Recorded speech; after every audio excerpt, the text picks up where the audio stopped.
Zum Glück ist wichtig. Mit dem Fabian Unterrecker.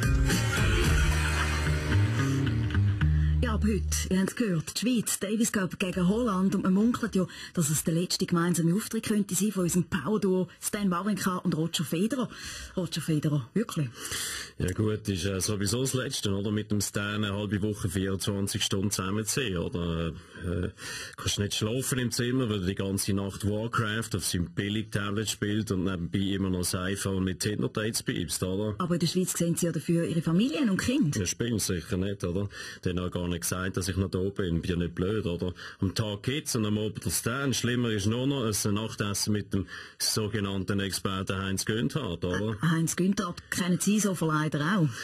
Oh yes, mein guter Freund und Ex-Tennis-Profi Roscoe Tanner hat das tiefe mal Tiebreak Depression genannt. Und auch mal so einen Tiefpunkt gehabt. Ja, absolut. Ich bin am, was ist es gesehen? Richtig, Pac-Man Tetris Professional Pro Tennis Tournament in Bonanza, Florida, sogar schon auf dem Moteldach gestanden und habe mich vor der Rasenmäher werfen, fully depressed. Oh nein, und was hat sie daran gehindert? Ein Motelgärtner, sein Hund ist zum Glück in den Rasenmäher gekommen und jämmerlich zerfetzt worden. Ein Glücksfall. Ich bin dann aus meiner Starre verwacht und habe am anderen Tag sogar mein bestes Spiel gemacht.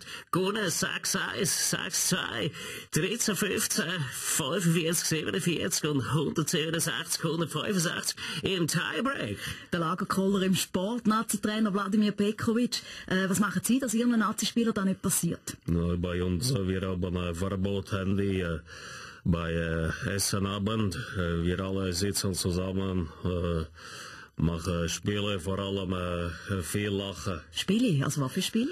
Gewinnt 4, eine Weile mit Heile, drehen Flaschen und manchmal auch Sepp Ciao.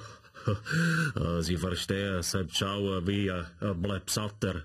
Zum Schluss noch eine Topleistung von der anderen Sorte. Am Dienstag hat die Polizei am Bahnhof St. Gallen einen Mann aufgelesen. Der hat sage und schreibe 4,3 Promille gehabt am Nachmittag. Das sind umgerechnet 5 Stangen Bier, 10 Zweierli Wein plus 10 Schnaps. Und da in der harmlosen Ostschweiz. SRF Meteo, Mann Felix Blumer, hat das einen besonderen Grund? Wir haben am Dienstag über dem Sentis und dem Rapperswil Kinderzoo tatsächlich ein tiefes Hochdruckgebiet mit geruchsintensiver Föhnentwicklung gehabt. Das kann bei Leuten mit Aszendent Zwilling und 13,4 Dioptrien ein heftiges Verlangen nach Alkohol erzeugen. Apropos Alkohol, bei der Zuger K.O.-Tropfen-Affäre hat der SVP-Kantonsrat Thomas Hürlimann diese Woche sogar Schadenersatz bekommen. 48'000 Franken zugesprochen.